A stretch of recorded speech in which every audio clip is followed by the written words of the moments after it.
Yo, what's up mga bossing? So meron nga tayo ditong Honda Click version 2 at nag-upgrade siya ng Rapido muffler mga bossing, full system exhaust. Ito ang appearance mga bossing, Rapido version 3. Ito guys yung appearance. Rapido exhaust system made in Thailand mga bossing. Napakaganda niyan. Rapido version 3 para sa Honda Click version 2 125cc. So pwede rin yan sa version 2, version 3 and version 4, 125 and 150cc. Ito guys yung appearance, Rapido version 3. Ayan. Solid yan guys. Plug and play lang po yan para sa Honda Click mga bossing ha. 125 and 150cc. Ito guys yung appearance, napakaganda. Diba?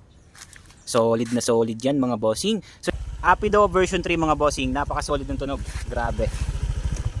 Okay, so para siyang stock lang kapag naka-idle, pero kapag binirit mo siya, doon lalabas yung ingay niya. Ano? So, perfect na perfect siya mga bossing. Walang huli yan ha. Perfect yan. Pasado po yan sa LTO mga bossing. Hindi kayo huhulin dyan sa checkpoint mga bossing. Para sa Honda Click version 2, version 3, and version 4, 125 and 150cc. Plug and play, Rapido muffler mga bossing, version 3. Sa mga gusto ng ganyan, ilalagay ko yan dyan sa yellow basket. Ano mga bossing, check nyo lang. Napakaganda nyan. Alright.